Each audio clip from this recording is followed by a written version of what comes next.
And now, join us as we investigate the unknown with author and exorcist Scott Hensler, the real demon detective. All right, Wednesday, April 8th, 2026. I'm Scott Hensler, the real demon detective. As promised, the curse of Freemasonry I'm going to deal today that plagues all families, strongholds, and curses from early death to divorce, sickness, insanity, financial loss. It's a terrible curse. And how many men in the world have cursed their families through the oaths? Jesus said, let your yes be yes and your no be no, and anything other than that comes from the evil one. And so when you take oaths, you're diving into the dark side. Now, on my website at scotthenslerNetwork.org, or you can go to scotthensler.org or scotthensler.com. That'll take you there as well. The PDF downloads are prayers and release for Masons and their descendants, otherwise breaking the Freemason curses. This is one of many that are out there. I came across this in 2021, I think it was. So what, 25 years I've used this very same document that we're going to do today that you can download off the internet, off of my website. And so as I go through it today, and we'll get to it in a minute here, that I'm going to break it down and try and explain what they're talking about, because a lot of it is going to be foreign to you. A lot of you really don't know that you've been cursing yourself with some of the words that have said. You wonder where your fear comes from. You wonder where just the whole gamut of bad luck and early death, premature death, infirmities and sickness and insanities, and just everything that is part of the oath-taking coming into the Masonic Lodge as you come into it. And so go to my website and you'll go to the PDF documents and you can download that. And I also recommend that you download the daily prayer covering as well. And as we go through all of this, I think it'll all make a lot more sense. And all I'm going to try and do is hit the high points. There's just so much involved here in this renouncing, but my goal in this is for you to understand the words that were spoken, that in and itself opens the doors, gives legal rights to demons. So demons are the curse. They're what carry out the curse. You can have a word curse, a spoken curse, a witchcraft curse. You can have a self curse. And what you're doing is you're actually saying, fly, my pretties, the flying monkeys. You're releasing these demons to have at you. And so the demons are the ground pounders. They're the ones that carry it out. They're the ones that bring the sickness, that bring the infirmities, that bring the insanity. And so by explaining all this, I think you'll get this. And before I get going, I want to thank you for your support. Many of you have been very generous, and this has been a big help to me. I finance everything, and so thank you for those that have helped, because it's taken the burden off of me. I'm retired now. I rely on a small pension and my Social Security, since this is pretty much what I do anymore. And of course, as a not just a hobby for radios, but this is all for emergency communications, for when things go south. And this is an opportunity for me to use my technical skills, not just in deliverance and praying for people, but my electronic radio skills that can be used to help people in need during the times that are going to come. We just don't know exactly when. And let me bring up too, the insanity that's going on right now. I'm not going to talk about Trump. I'm not going to talk about what he's doing, what he said.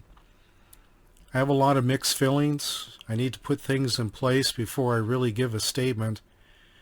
But I've said before, I want you to remember that whenever he may give a high five to Christians, he's got Paula White, which in itself is a disaster.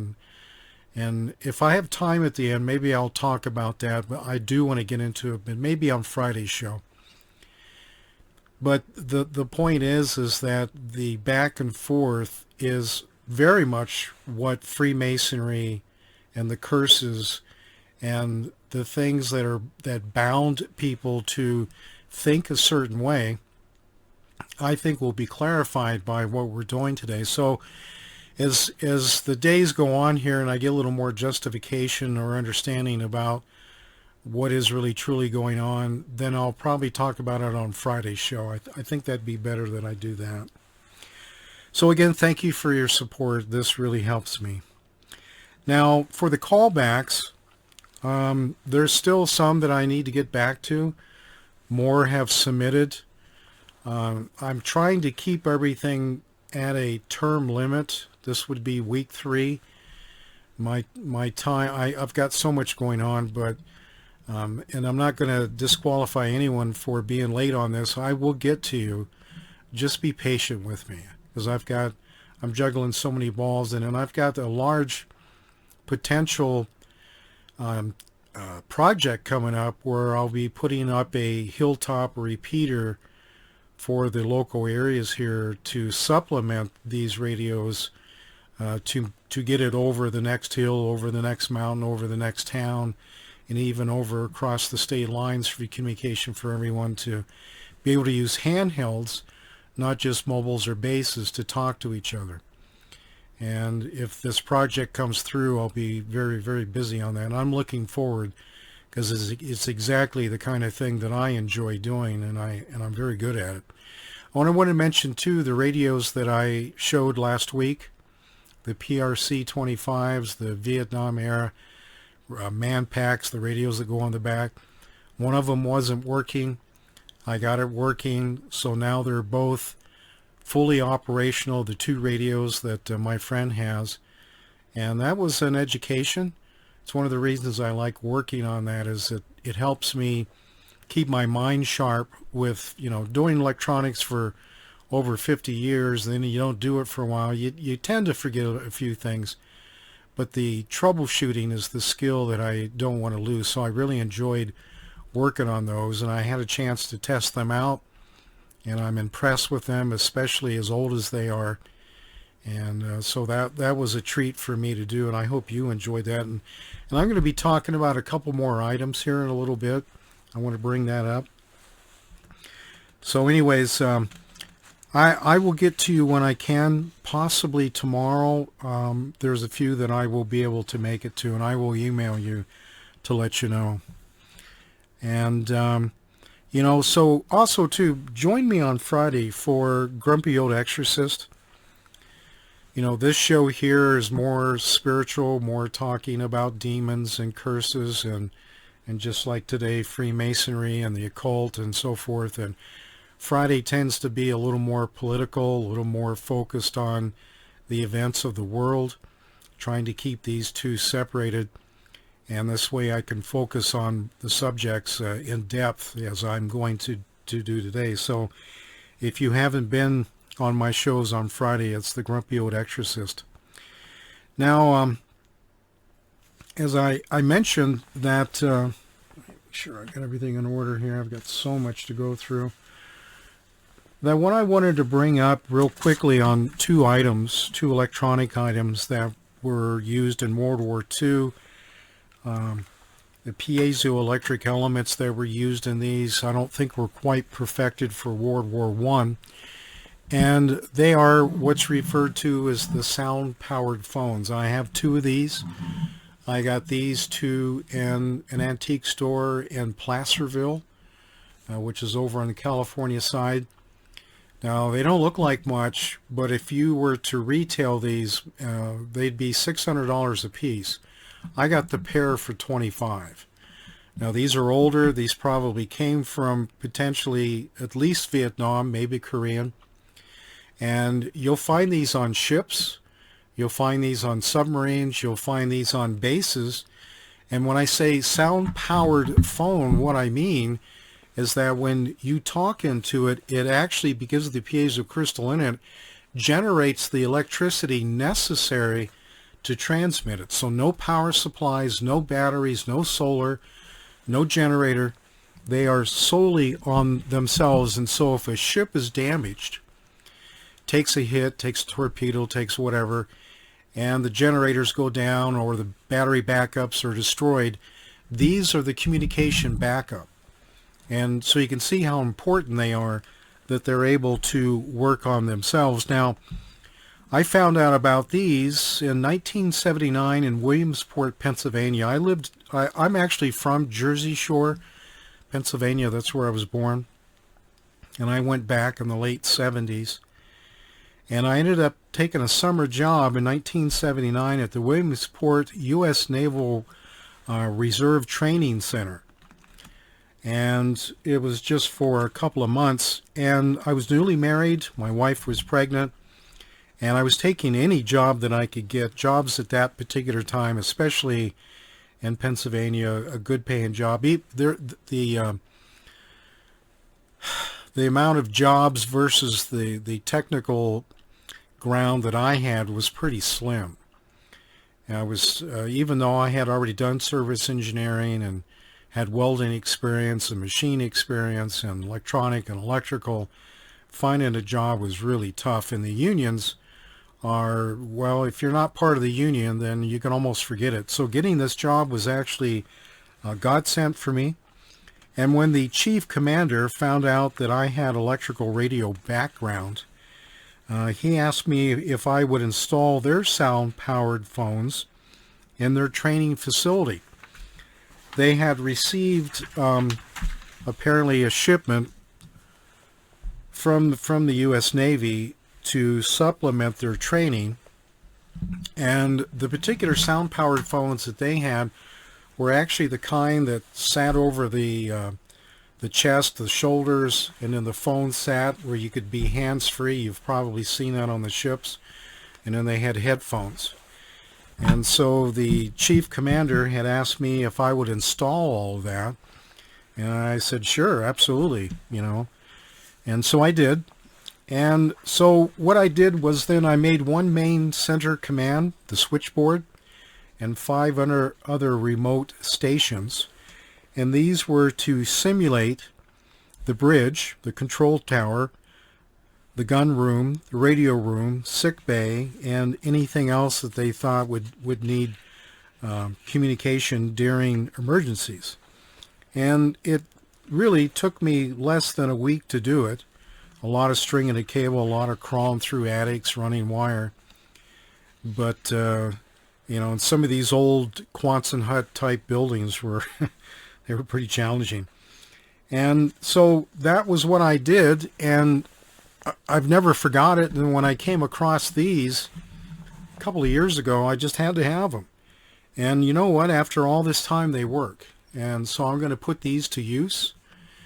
And so the way they work is they're just silent as they sit. And then as soon as you squeeze the button, you can talk, and it sends the power to the other phone so they can hear it. Then when they want to talk, they send it. And like I said, no electricity is needed whatsoever. Your voice actually generates the power.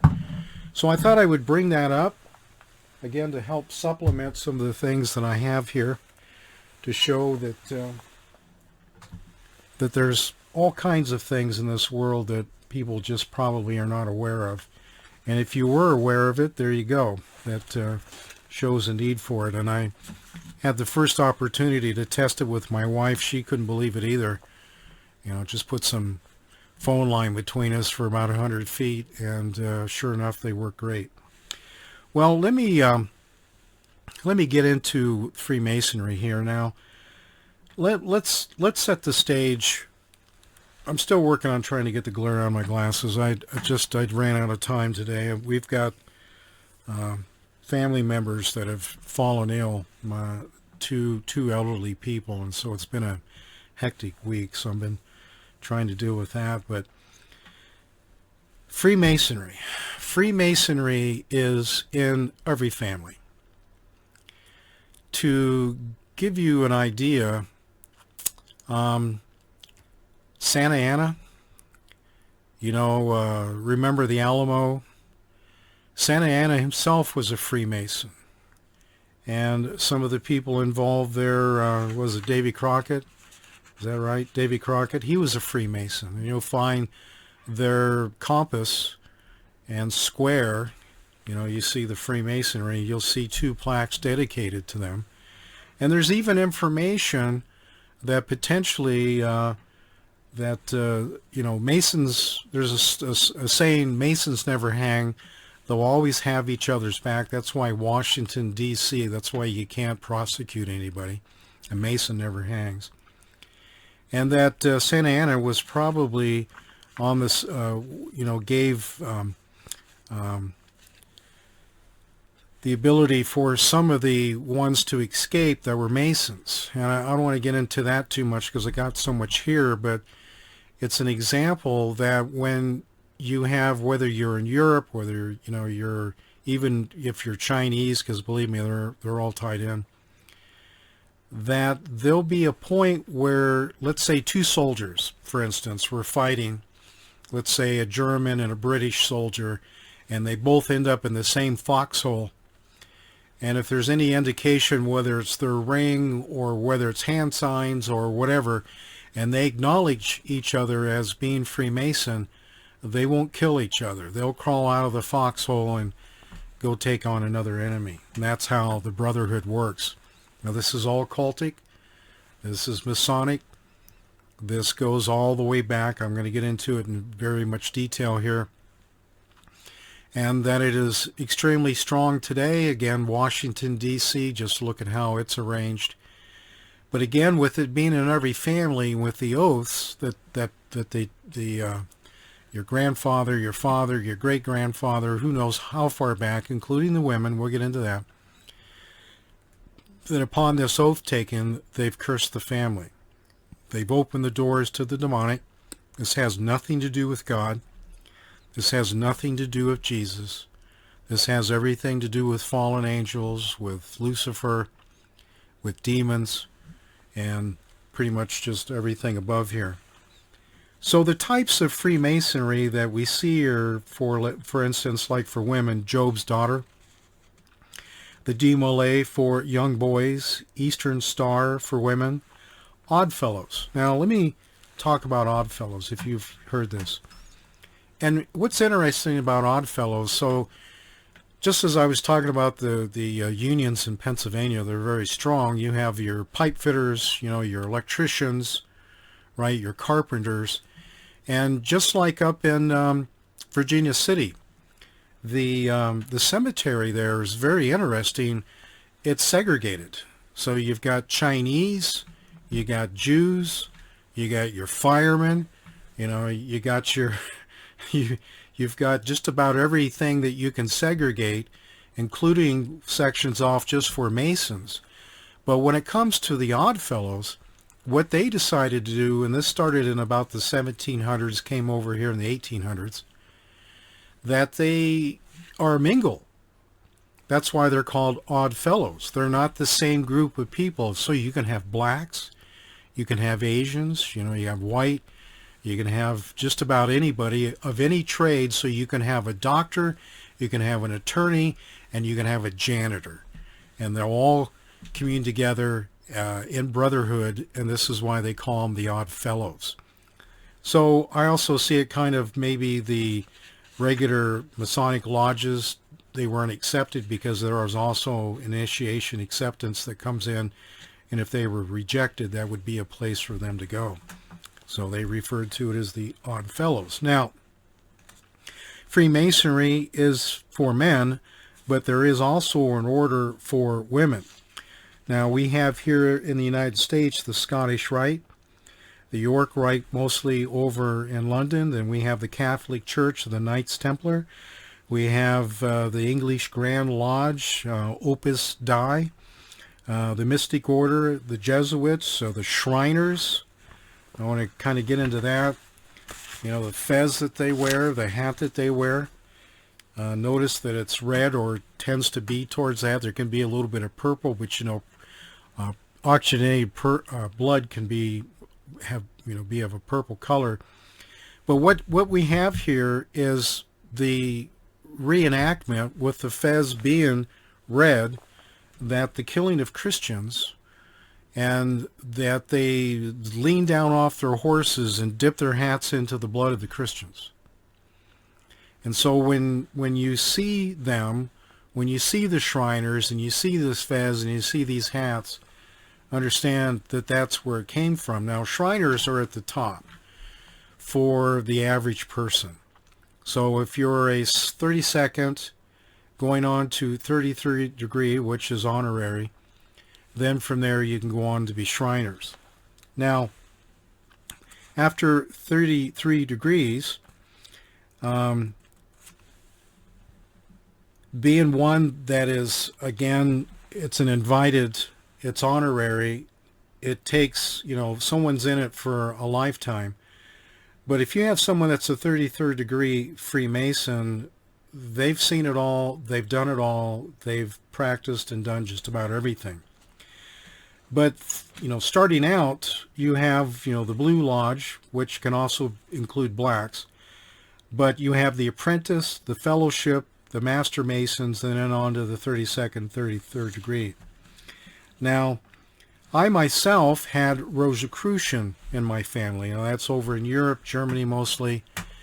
So if you have your coat of arms for your family, I happen to have 3 roses on mine, which indicates Rosicrucian was part of my history of my family.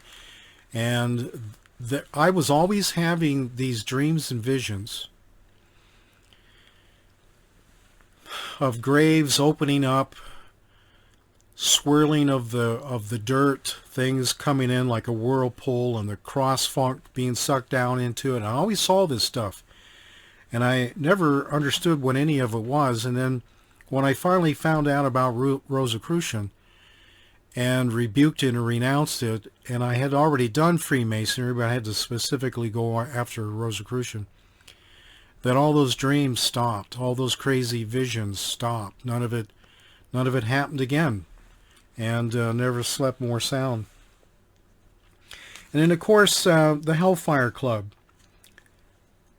made famous by Benjamin Franklin. And now that was mostly over in Europe, so whenever he would attend and go over to Europe, he would attend the Hellfire Club. Now,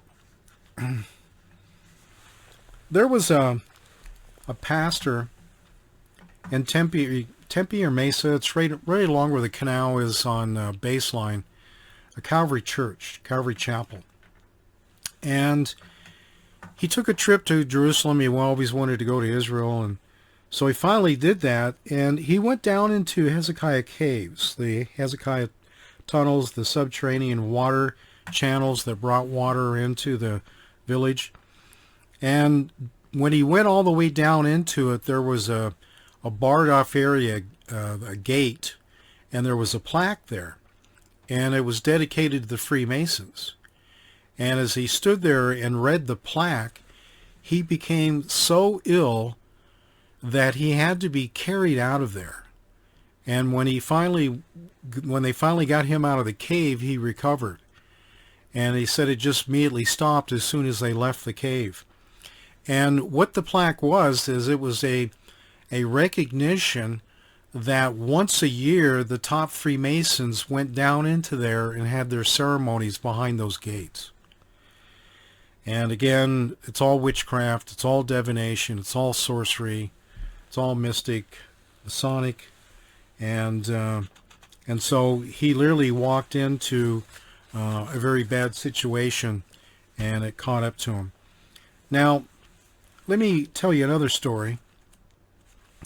I used to, the church I've talked about off and on in Coeur d'Alene, Idaho, I would volunteer security there for the children. They had children's night, they had a roller ring, and they actually had pedophile problems.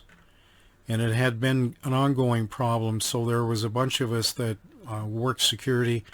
Of course, I offered up the communications for everyone to have their own radios. And I was walking through the church at the end of the night, someone had stopped me and asked me to come over, and I came over to him, and there were 3 people, and there was one guy who looked like he'd been through heck. He looked like he'd been really dragged through the mud. And they asked if I would pray for him, and of course, absolutely. And this was before anything had come south in that particular church, when they found out that I was doing deliverance, and that's a whole nother thing. But so anyways, I laid hands on the guy, and I went to pray, and I got a word of knowledge, and I looked up at him. He was kind of tall, and I looked up at him, and I said, "Who's the Mason?" And he had kind of a perplexed, stunned look on his face, and he said, "Well, I am." I said, "You are?" He said, "Yeah, I joined them a month ago. I just joined them. I just, went through the first ceremony and all this other stuff." And I said, "Oh boy, okay. All right." So we took him into one of the vacant rooms. There was a lot of classrooms. It was a very large church. And started praying for him, and man, oh man, let me tell you, there were things coming out of him, and the air, there was stench in the air, and he was telling me that there were like some kind of octopus squid, which has to do with Freemasonry. It was virtually trying to shove tentacles up his nose, and it smelled like death, harassing his genitals. His children were harassed. There were footprints running back and forth through the house on the wooden floor. The wife was having bad dreams. The children were tormented. It was just all hell had broken loose on this guy. And I remember he had just joined. It wasn't like he had been in a long time and had the opportunity to do all of the things that Freemasonry, offers. And so anyways, as I systematically went down through and broke all that, I wanted him to come back to me the next day, and it was after that we came to realize that the fellow Freemasons that he had gone to join were actually leaders in the very church I was in. And he was perplexed that why I was so adamant against Freemasonry when I was at the very church where the leadership, including the pastor, were Masons. Well, I didn't know. And you would have thought, a word of knowledge, I would have known. I didn't know. But when I found out, and again, that's when I started speaking up and trying to rectify things, and it didn't go over very well. But anyways, I never had the opportunity to follow up with this guy. And I don't know whatever happened to him. Hopefully I got enough out of him that he's okay. But I tend to think that there's a possibility that he may even gone back to it. But it shows you how strong this stuff is. And that just the first introduction, and that's what I'm going to go over here,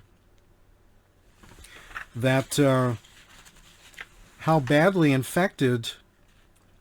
And again, I got him to renounce a lot of stuff, and he was kind of weird about it, because it was like, how did you know that? Well, I know that because of the Freemason renouncing and the fact and how it changes lives by doing this. So let's just go ahead and get into it here. I hope I set the stage that you understand how important this is to remove this off of you. And I apologize for the glasses. I'll keep looking down. Hopefully it won't be in your face. But I'm just going to go through the high points here. And how much time we got? Yeah, we've got quite a bit of time. And so as I go through this and explain it, what this is doing is that when one becomes a Mason, they take an oath. They have ceremonies. They have swords. They have hoodwink. They have people falling backwards into the coffin like they do in Skull and Bones. They even have them naked. They have them doing things that would be humiliating. They even have during their ceremonies what I call beta kittens, girls, come in to dance. And you can imagine what that kind of dance is all about. And so just in the first ceremonies, or the first introduction, when you come into it in the first degree, this is a format of what they say. And what they say is part of the curse. So what this is doing, this document, is reversing this. You're renouncing it. You're repenting. You're asking for forgiveness. You're casting it down. You're breaking the legal rights of the demons that were asked in, not necessarily by you, your father, your grandfather, your great-grandfather, who knows how else, an uncle. It's in the bloodline, because the bloodline is part of what this oath takes, that it curses. So I'll just read this first one here. I renounce and forsake all the involvement in Freemasonry or any other lodge or craft by my ancestors and myself. I renounce witchcraft, the principal spirit behind Freemasonry. Let's stop right there. Witchcraft. Witchcraft, one of its strongholds, and that it is so powerful, is that it's asked in. You seeked, you looked, you made the attempt to find it, to operate it, to come into you, to use its power. And what is witchcraft? Well, it's a demon. It's a particular hierarchy, very powerful. I think just probably one or two off being of, the disembodied spirits. That's what demons are, of the Nephilim. And so when the daughters of men, when the sons of God came into the daughters of men and impregnated, it says they took on wives. They didn't do a ceremony, because to become a wife, you consummate. That's what a marriage is. That's why fornication is so dangerous, because you're then giving yourself and becoming one with that individual. And then if you're dating them and you go on to somebody else, and then you get all split up with all of these soul ties, and you become fragmented, or that there's one individual in the past that you have such a transference to that you can never love your future husband or future wife the way that you should have in the first place, because you still have a remnant emotional soul tie to the past. And so when it comes to the first generation of the offspring of the fallen, the Nephilim, then they, the women bore giants, and then they went on to desecrate, abominate, to just destroy other living things, bird, fish, reptiles, horses,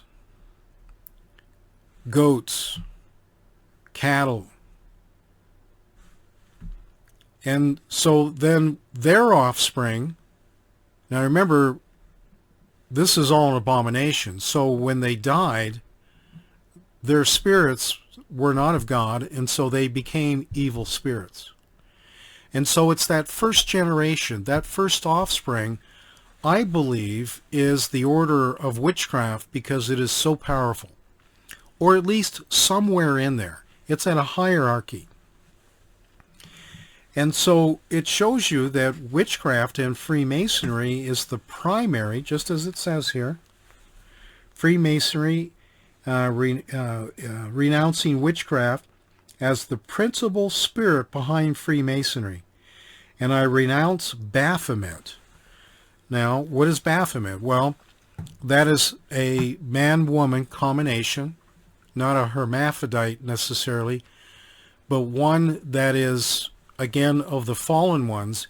And so when you have all this transgender stuff going around, which is, again, part of the curse of the Freemasonry, which has been done on the United States and the rest of the world. This is where this is all coming from. It's all coming back to haunt us, is what's going on here. And Baphomet, the spirit of Antichrist, okay, well, of course there's a spirit of Antichrist. You can't be in Christ, you can't honor Christ, or you can't believe in Christ. You may know there's a Christ, but you don't give respect to it. You don't believe in the order of God, Holy Spirit, Jesus Christ, right? This order. And so with this, the infiltration within the human body, the temple, then there can be, by the way, for a long time, I didn't think there was female demons. And then reading the book of Enoch, finding out about sirens, which is a human that God has cursed because of their involvement with the fallen angels. But you think they're going to, there's the other two that you can, whether it's a jackass, a mule, a donkey, a horse, once that breeding comes in, then they're not able to breed after that. They can only come from the two. And so that's been a thought, and that's what I thought. But after all these years, I think that there is female demons. Maybe not in any large number or whatever order, because if you think of witchcraft, you tend to think of female anyways. So anyways, with that, so again, with the spirit of Antichrist and the curse of Luciferian doctrine, the curse of Luciferian doctrine, the practice of Luciferianism, which is Antichrist, which encompasses what in their empowerment? Witchcraft. See how it's all tied together? You've got divination, which is the covering or the description of using anything other than the Holy Spirit, witchcraft, sorcery, pharmakia, right? And all the other acts underneath it. So Luciferianism, being one of Antichrist spirits, practice such things. And so, remember, this is just the introduction into the Freemasons, the first one. Okay, the apprentice under the Blue Lodge. Now, where are we at here? So, Luciferian doctrine, I renounce the idolatry, the blasphemy, the secrecy, the deception of Masonry. The deception of Masonry. So, if the men or the women, whether they're in Daughters of Job's or Eastern Star, that if they truly, really understood or knew, and a lot of it's peer pressure, and I think possibly there's a lot of people that didn't finish. Maybe the Holy Spirit spoke to them, or whatever open doors they had, the demons rushed in so quick it scared them, and they maybe not have completed the whole thing. But again, these are oaths. That you're swearing allegiance, alliance. You're aligning yourself up with all of this. And this is the open door that allows all of this to come into a family. So now you understand, just on this alone, how bad it is in the families, why families have the poverty, why they have the divorce, why they have early death, premature death. And I even got into the fears yet. There's a whole slew of fears here. Anxieties. And it just goes on. And you think, who in the world would do this to their family? So with this, at every level. So the deception, the sorcery, the blasphemy, the idolatry, as this in the renouncing of every level. And specifically renounce the insecurity. Now, if you're insecure, then you're not secure in yourself. Your constitution is fragmented. So you're not able to stand or to make decisions or to account on your own belief, that you then rely on others. And what do we see with the left today? they can't, they're a hive mind. They don't have their own thought. They don't have their own ability to reason, to reckon, to logically analyze something and conclude what makes sense in an order that can only make sense. They can't do it. And so again, so everything you're seeing is the Freemason curses coming to full term here. Insecurity, the love of position. Okay? How many, the love of position. So in Freemasonry, with the degrees and the honorment that goes with it, and the camaraderie, because you're in a position that you're now recognized by fellow men, and most likely prominent men, business owners. In Washington, of course, you're going to have, the upper people. But it's a narcissistic way of putting yourself above others. And again, as I've said before, narcissism is one of the closest things to evil, if not the. So again, position and power. The love of money, right? Where do we see that in Scripture? The love of money is the root of all evil. Of greed, pride. Okay? Now, from there, we drop down into a whole nother category. And this is where the fear comes in.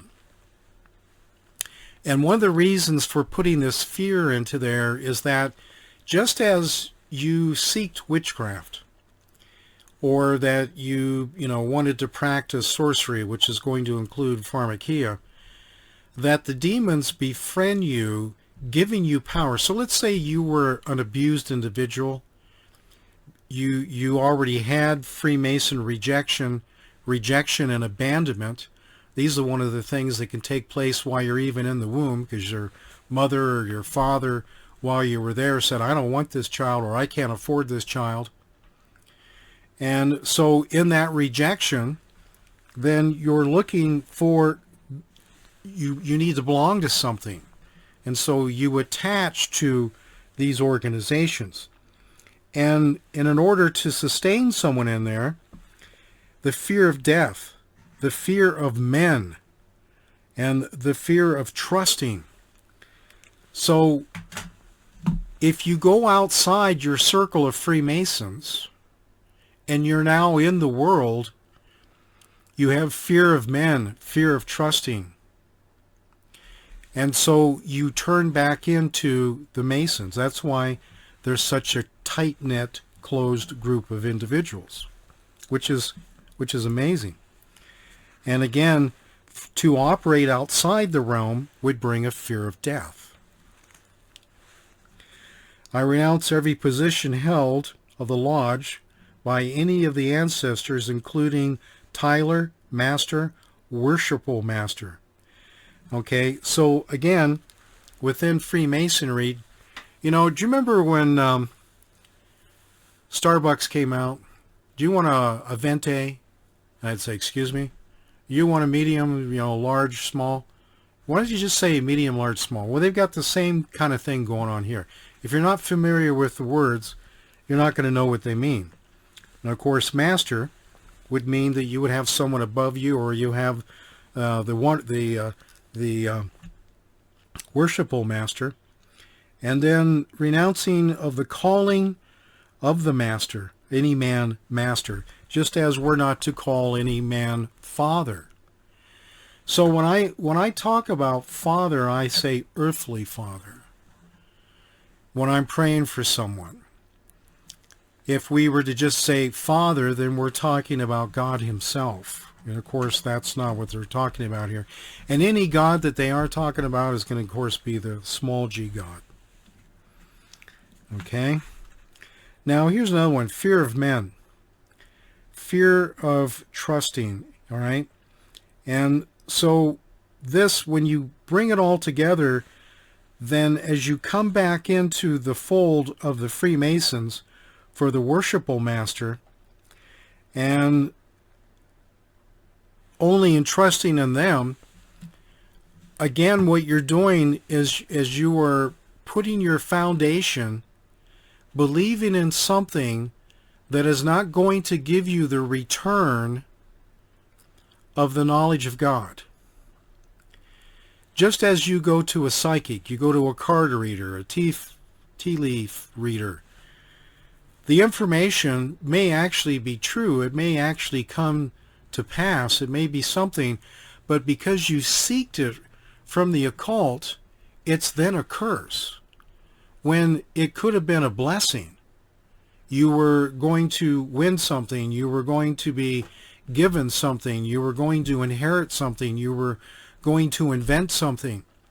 And the psychic told you this. Well, that may have already been what was to be. But because you seeked it through means of divination, through witchcraft and sorcery, what was supposed to be a blessing now becomes a curse. And so this has all been setting the stage for that. Okay? All right, so entrapping others into Freemasonry, Elks Lodge, Moose Lodge, some of the others, these are precursors. These are community events and open doors to bring the public in, to indoctrinate. Just as Boy Scouts was an indoctrination like De Molay coming into Freemasonry. All right, so that was just your oath to come in. Now you have to start working towards your degrees. And as far as time goes, we'll only do the 1 degree here. So I renounce every position held in the lodge by any other ancestor, including Tyler Master, Worshipful Master, right? And as you come into the 1st degree, I renounce the oath taken and the curses involved in the first enforced apprentice degree. Who in the world does that? You just cursed yourself. You just brought this on yourself. I don't even know what to say sometimes when I see this. Every time I read it, it's been a while since I've read this, but it is, it boggles my mind. Now, if you've ever gone into a Freemason lodge, the only lodges I've ever been into was because they had some kind of community thing. And I went to a ham radio fest one time, a swap meet, and they actually had it in a lodge, and I didn't even know it was a lodge. It was a steel building. A lot of times they're not marked very well, or they'll just have the compass and the square. They may be over the door, and if you're not looking, you'll walk right in. But as you come through the door, and this is very important. Now, when you come through the door, what they're bringing out here in this renouncing is that I renounce the hoodwink and the blindfold. Okay? Now that's part of the service. And the effects and the emotions of the eyes, including confusion, fear of the dark, fear of the light, fear of the dark and fear of the light. So how are you supposed to survive? Fear of sudden noise. Now, let me block that off there. When you come through the door, Boaz and Chechem, there's 2 pillars that as you walk through is a representation of the bronze pillars of Solomon. And as you come through that is an automatic initiation. Kind of like you walked into some type of porthole. And as you come in and you walk in there, you're now in unholy ground, is what I'm trying to say. Something that's been dedicated to the dark side. And so with this, And the initiations, as they come in and do this, the hoodwink. Now, what is hoodwink? Well, like a carpetbagger would come in and trick you into something. Somebody would pull something over on you. They would get you to sign something with keeping you from reading the fine print, and they hoodwinked you. They got you to do something that if you had fully known what it was, you wouldn't have gone for it. But they lied to you, and you believed them. Now, the blindfold, of course, then once you've been hoodwinked, you're now blind, and you must be guided by the fellow Freemasons. Okay? Now, this, because you're blind and unable to make decisions, affects the emotions and the eyes. You're not able to see. You're no longer going to see what you normally would have seen if you had not been hoodwinked and had a blindfold put over you. So now you are confused, and this confusion, because you're unable to discern or to come into reality to know whether you're in a safe place, whether you're in a bad place, whether you're amongst friends, or that you can't trust anybody, then with that in itself brings fear of the dark, because if you have a hood over your eyes, you're not going to be able to see. And then you've gone to a point that you're scared to take it off, otherwise now fear of the light, because now you're scared of what you'll see. That's what this is saying. Now, fear of sudden noises. Well, sudden noises. It doesn't say loud noises, sudden noises. So otherwise your peace has been disturbed. You're no longer able to just sit back and relax. Now, remember the story I just told you of the guy that became a Mason and they had me come over and pray for him and all hell broke loose? Do you see why? Because that's all he did. At least at the time when I dealt with him, he just did the first degrees in. All right. Now, again with the Boaz. Now, the renouncing of the mixing and mingling of the truth in error. God is the God of truth. Satan not only is the accuser of the brethren, but he is the founder of confusion. He's the father of lies. So you can see how this all evolves around who Lucifer is. Not just the demons, not just the fallen angels, not just the curses. Mingling the truth in error. Now, let me point something out here. I had the opportunity to pray for a Mason who went blind. Weird, huh? They brought him into my office. And as we prayed and I broke things, he actually started to get his vision back to the point where he could see things on paper again. Really, really strange. And so I just flat out asked him. I brought this paper out. I knew he was coming, so I brought this paper out. I only had the first page, and I started asking questions about this. Now, my understanding is that he was a 33rd degree in the local chapter in Coeur d'Alene, Idaho.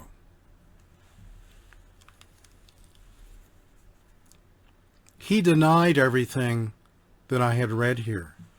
And so, again, mingling the truth and error. Okay? He was unable to tell me the truth. That's part of his oath. The other thing I want to get into before I forget, I wanted to mention on this point. Ladies, in their oaths, in this, and we'll get into this, in their oath, they swear allegiance, alliance to the camaraderie of the men, that they will lie to you. It's part of who they are. So wives ex-wives, daughters, maybe your father, they never told you the truth. Or they tell you half-truth that you never had the whole truth to make a reasonable decision or to conclude something that you were trying to figure out. And I've been there, and I think we've all been there. And that's part of this. And so it's a curse. At that certain point in time when they've done this, they can no longer tell the truth. Now here's one of the ways that they think that they're going to not be held accountable to God. That, let's say, I ask a question. And I say, okay, so someone came through the door uninvited. They came in and they stole something from the counter.